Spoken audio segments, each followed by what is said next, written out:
Magnificent Montague, starring Monty Woolley.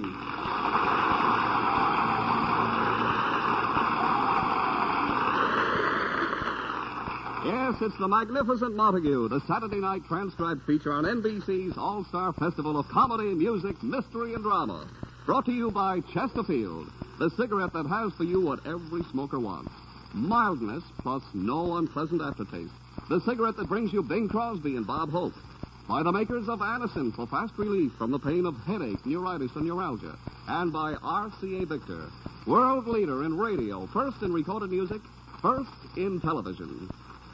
Before we hear from the Magnificent Montague, let's hear from two fellows who have something in common. Bob, do you realize we only have one thing in common? Hardly enough for a happy marriage, is it? What's that, Bing? Chesterfields, of course. We both like them, we both sell them. And we'd better get to selling them now. You know, folks, better tasting Chesterfield is the only cigarette that combines for you mildness with no unpleasant aftertaste. How do you know they're mild? Well, you just make our mildness test. You buy them, open them up, and enjoy that milder aroma. Then smoke a Chesterfield. You'll know it's milder because it smokes milder. And Chesterfield leaves no unpleasant aftertaste. That fact has been confirmed by the country's first and only cigarette taste panel. So, always buy Chesterfield. Let's sum it up musically. Buy Chesterfield, Chesterfield, the one that proves its case. Yes, Chesterfields are milder, plus no aftertaste. Oh-ho, open the pack and give 'em a sniff. Then you'll smoke 'em.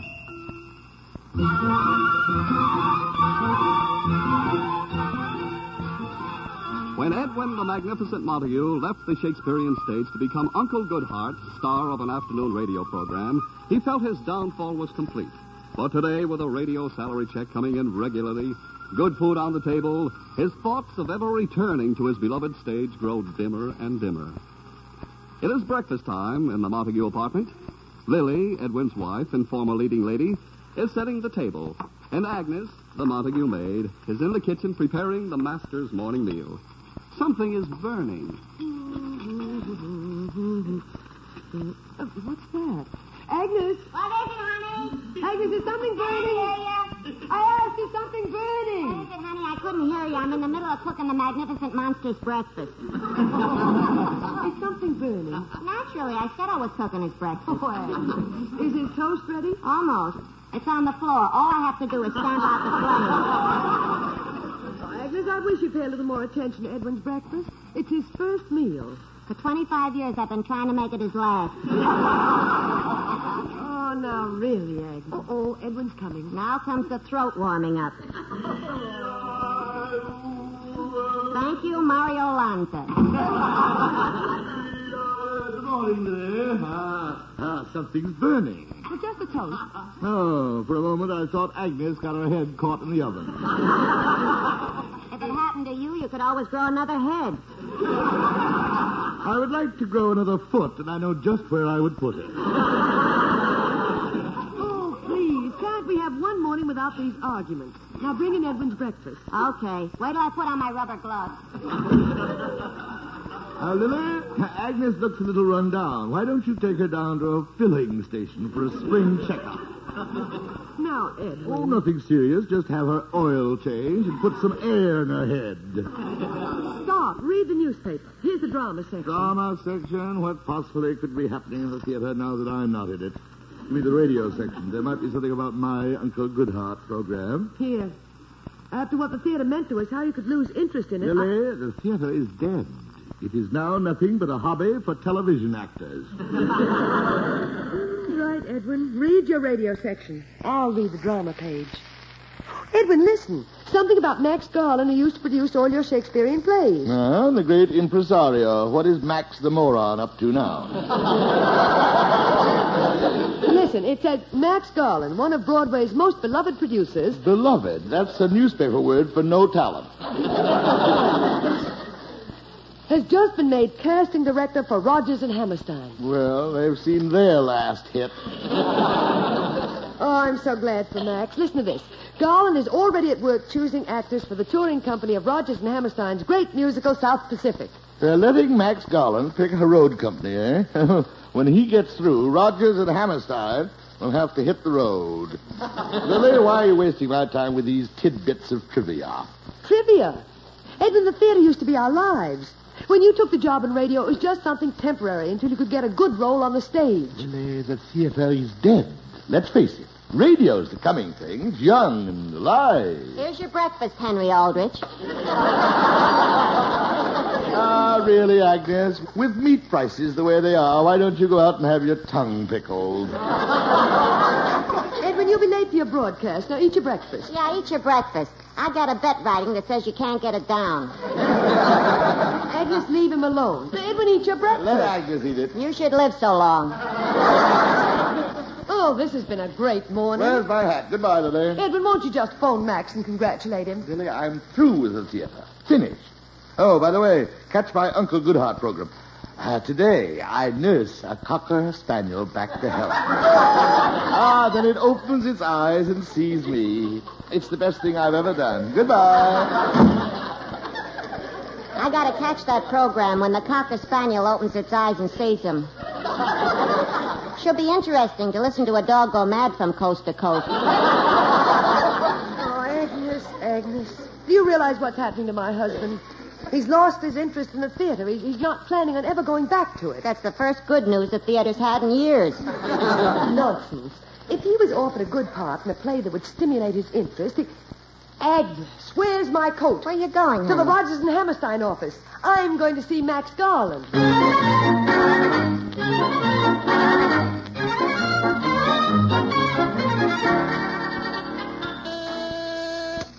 No, Miss Kovac, I can't audition any more people. If there's anybody out there, please tell...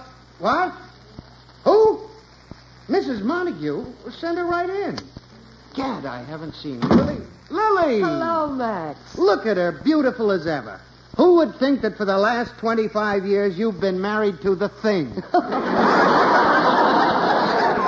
Oh, Max, I just dropped by to congratulate you on your new job. How do you like it? Like it, it's like a vacation. A vacation? After 15 years with your husband, working in a salt mine would be a vacation. Oh, now, Max, let's not start getting excited again. You're right, Lily. It's past and gone. 15 years of producing plays starring your husband. Yes, the years just went. Yes, and my stomach went with them. Lily, my picture's been in the medical journal. I had a new disease, Montague-itis. Oh, easy, Max. Do you know what Montague-itis is, Lily? Beards before your eyes. You come home to kiss your wife, she's wearing a beard. Your baby has a beard. Your dog has a beard. I couldn't take it anymore, Lily. I couldn't take it. Oh, Max. I'm sorry, Lily, but just talking about it brought back the old symptoms that... Why, Lily. What, Max? What a lovely beard. Oh, stop it, Max. Let's talk about you. I read that you're casting the touring company of South Pacific for Rogers and Hammerstein. It's a cinch. Every actor in town wants to play the French planter, the part Ezio Pinza plays. Oh, you have to be careful who you get for that. You're telling me. And that's a part that calls for a great actor. He must be elderly, but yet have that mature appeal. That's right. He must know how to speak French. I know. He must have a reputation on the stage to be able to be an attraction. Pretty tough. Max, it just came to me. What? Max, there's only one man in the world who could play that part. Who? Edwin Montague. Max! Lily, I'm on the road back to health. I can't take jokes like that. Max, I'm serious. You're working for Rogers and Hammerstein. Now, their success has been based on throwing away convention and being daring. What do you mean? Look at South Pacific. They took Ezio Pinza, an opera star, and put him in a musical comedy. So? So you can be just as daring by taking Edwin Montague, the greatest living Shakespearean actor, and putting him in South Pacific. Edwin Montague in South Pacific? The whole idea's crazy. Well, maybe it is. But think, Max, what if it works? Yeah, what if it works? Oh, no, Lily. Max, he has the voice, the bearing, the experience. Lily. It's a daring move in the tradition of Rogers and Hammerstein, and you thought of it, Max. I thought of He has a name people remember. Think of the critics who love him, the box office.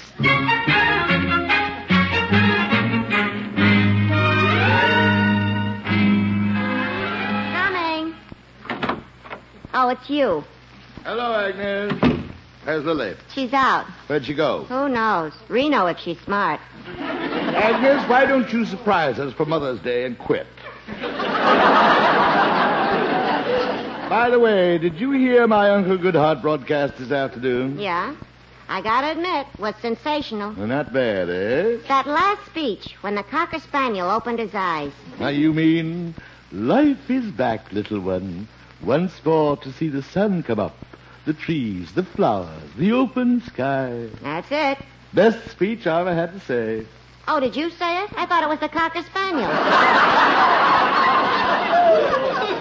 Agnes, would you be interested in a proposition whereby your day off becomes permanent? Why my wife insists on having you in the house? That must be Lily. I'll get it. Hello, Agnes. Hello, honey. Oh, Edwin, you're back from the broadcast. Don't get near him. He may have fleas. Hello, Lily. Close the door.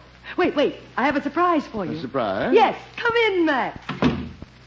Hello, Edwin. Oh, no. Hello, Max. That sounds like Mr. Gimble meeting Mr. Macy. Well, let's sit down. We have so much to talk about. Have we? Oh, Edwin, we have good news for you. You have? Max has a wonderful idea. You have. Now, Edwin, you listen. Max is here to offer you one of the greatest starring roles on Broadway. A starring role, Max? Yeah. Edwin, this is something new. A character that just fits you. He's an elderly man, Elderly? but with great charm, sex appeal, savoir-faire. Really? Continental type, talks French. Talks French. Bon appétit, messieurs, aux ministres intègres, concis vertueux, voilà votre façon. Translation, your father's mustache. What's the name of the play, Max? South Pacific. Never heard of it. Who wrote it? Rogers and Hammerstein. Never heard of them. Oh, Edwin, you've been away too long. It's the biggest hit on Broadway. It's been running for 2 years. What is it? Drama? Melodrama? Tragedy? Well, Edwin, Yeah? it's a musical comedy. You know, singing and dancing. Singing and dancing. Excuse me, I have a pretzel in the oven. Now, Edwin. Max Garland, leave this house. Edwin, listen. He wasn't content to have brought my Shakespearean career to an untimely end. He now wants me to end my days as a chorus boy. Edwin, you're being ridiculous. Now, Max. I'm starting to see beards again. Edwin, it's a play that won the Pulitzer Prize. Lily, I don't care.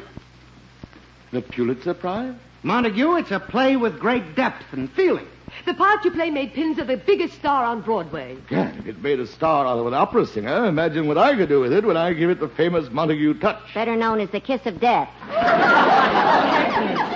Edwin, we have no time to lose. You must study the part so that when Max takes you to the director, nothing can go wrong. Musical comedy with my voice and sex appeal. God, the years I wasted doing Shakespeare.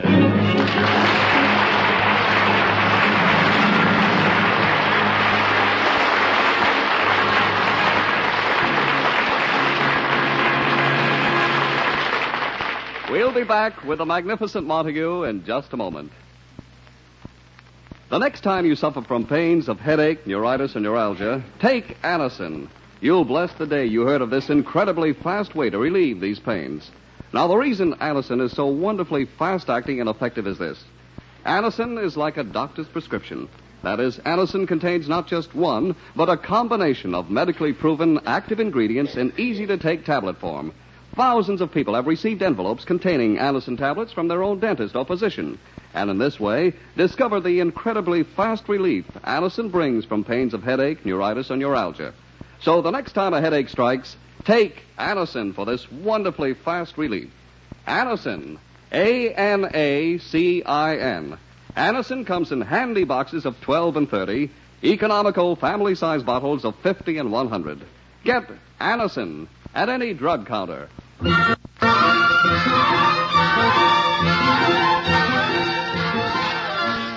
And now, back to the magnificent Montague.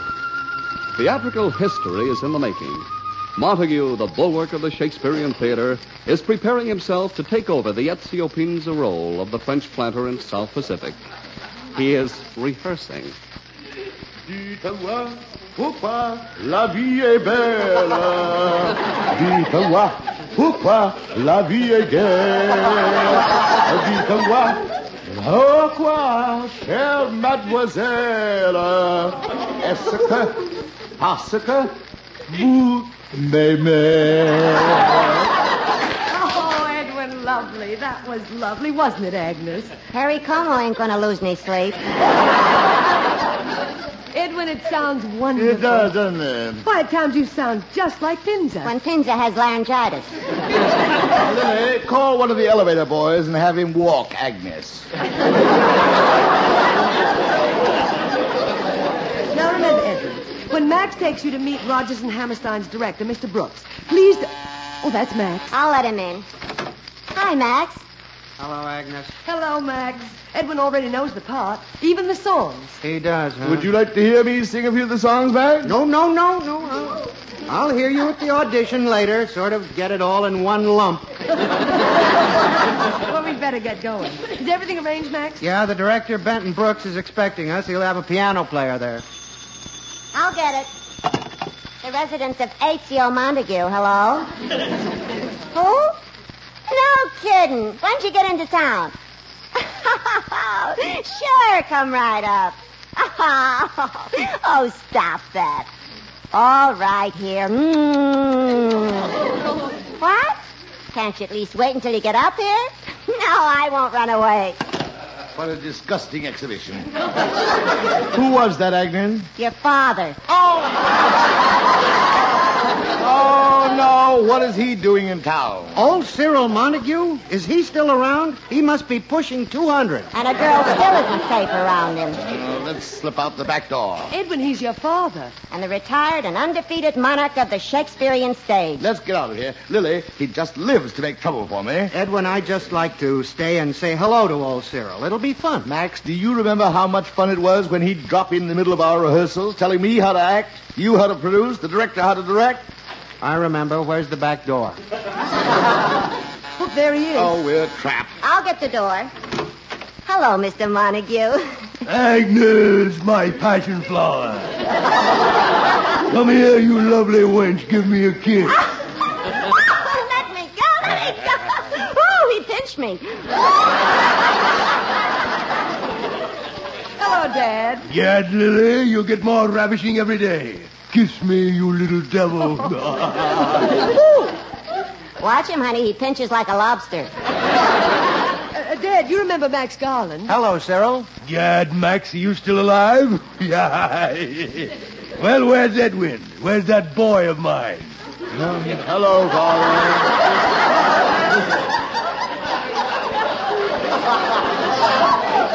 Hello, Father. It's awfully nice of you to drop in. No, Father, don't be like you love it. Half my life I spent trying to teach him how to talk like an actor, and what comes out? Hello, Father, awfully nice. Oh, please, Dad, don't start that again. Oh, leave Edwin alone, Dad. This is a big day for him. He's going to audition for a part in a play. A Montague has to audition? Isn't the name of Montague enough to get the part? Oh, Dad. Oh, Dad. For 5 generations, Montagues have refused to audition in order to get a part. Some never worked a day in their lives, but they never auditioned. Now, Lily, try and explain. Dad, this is a very important role. It's completely different from any role he's ever played. Different? Yes. It's called South Pacific. South Pacific? Egad, they've discovered a new play by Shakespeare. Dad, South Pacific has nothing to do with Shakespeare. A Montague in a play that has nothing to do with Shakespeare? Dad, if you let me... Hush! Mind your manners, son. Lily, if this South Pacific is not by Shakespeare, what is it? Well, Dad, times have changed. Come. What is it? A musical comedy. Agnes, get some water. Never mind, I'm all right. It's just that it's hard for a father to face the fact that his son is a no-talent bum. Oh, please, Father. Don't go, please, Father. A Montague in a musical comedy. Father? Let me go. From this day on, I shall wear a black band on my sleeve. My son is dead. Mr. Montague, South Pacific. Get away from me, Max. There's blood on your hands. You took my Edwin, a clean American boy, and led him astray. But, Mr. Montague, if you'll Quiet. only... Throwing my boy, a Montague, on a stage to dance and sing with half-naked hussies. Now, Dad, this is ridiculous. South Pacific is a beautiful and dramatic production. Don't tell me about musical comedies. I've seen all of them.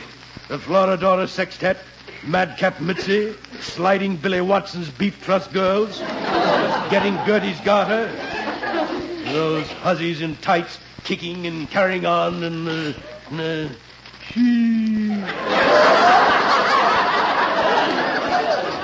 That is not for my boy. Dad, if you'd only see for yourself. Yes, Mr. Montague, here's a ticket for today's matinee of South Pacific. You'll see what we mean. Yes, Dad, if you just... Gad, what a stupid brat. Now, look, Father, nobody asked for your advice in the first place. I'm old enough to make up my own mind, and I don't need any help from you. Talking to your father like that. Edwin, go to your room.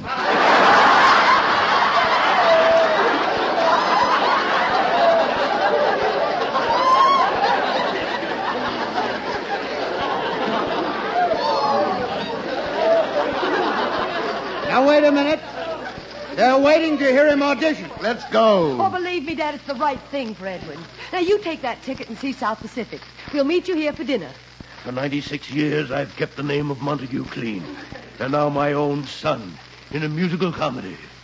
He'll send me to an early grave.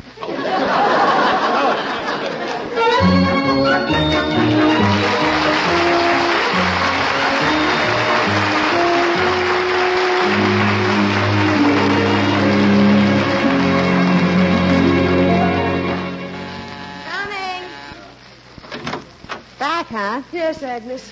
Come in, gentlemen. I told you, Max, it was a ridiculous idea. Montague in a musical comedy. It was an idea. We'll find something for you, won't we, Brooks? Oh, definitely. But for South Pacific, you must admit, Mr. Montague, the role calls for... Well, I know. A much younger man. Edwin, I hope you're not disappointed. Well, a little, Lily, but it would have been ridiculous. Those love scenes. It would have been unbelievable. A young girl singing to me. I gotta wash that man right out of my hair.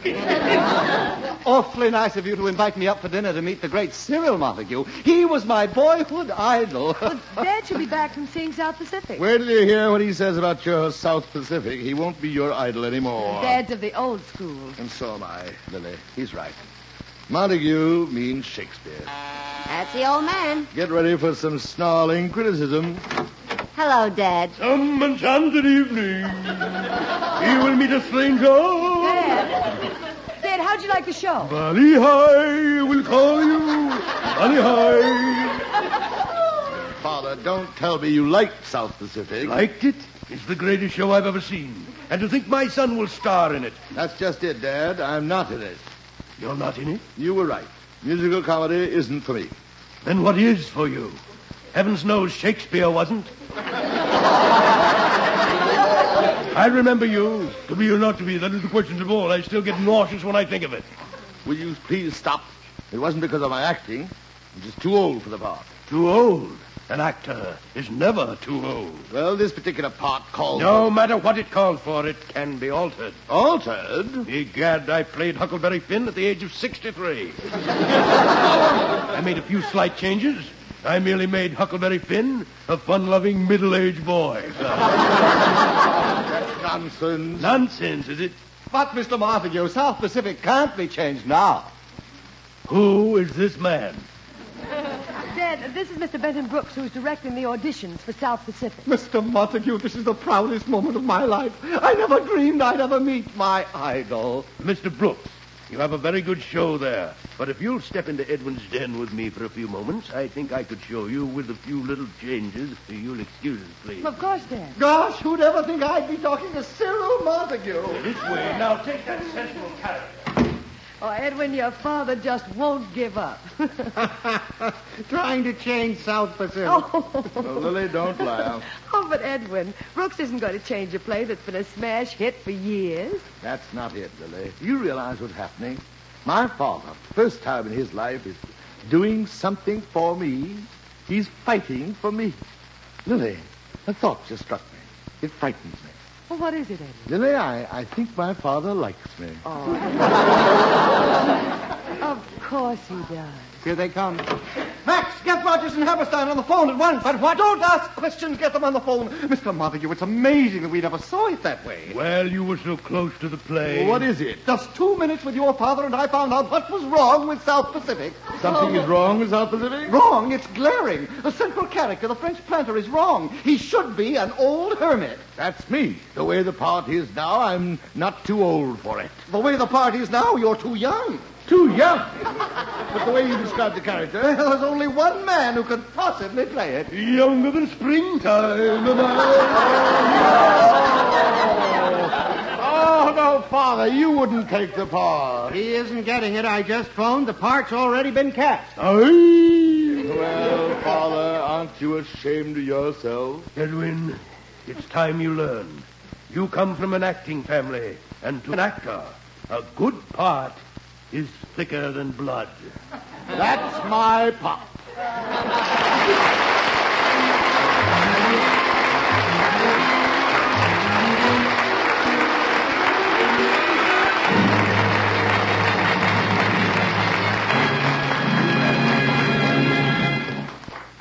Here's a word from RCA Victor. It's good company anywhere. Yes, anywhere, anytime. There's fun at your fingertips with an RCA Victor portable radio. At home or away from home, on your bedside table or at the beach. It's great to own the pick of the portables at RCA Victor. You'll enjoy that extra range. You'll rave about the tone, thanks to RCA Victor's exclusive Golden Throat tone system. Yet your RCA Victor portable boasts a compactness and lightness you never dreamed possible. Most important of all, you get the strongest reception ever achieved on battery operation. Because RCA's radio batteries are tube-rated and radio-engineered for long, strong listening life. Yes, on every count, an RCA Victor portable radio is good company anywhere. Take your pick of the beautifully styled models at your RCA Victor dealers everywhere.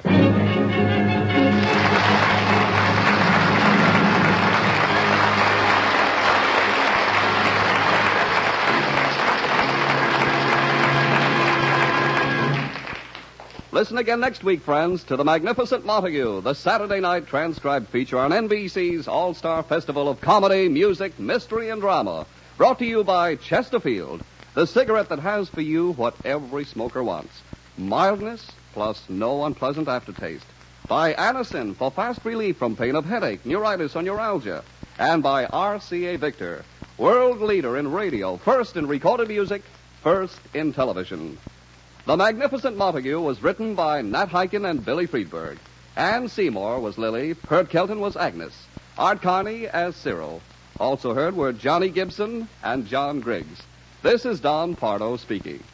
Listen tomorrow evening for The Big Show with Tallulah Bankhead as Mistress of Ceremonies, the Sunday night feature of the All-Star Festival.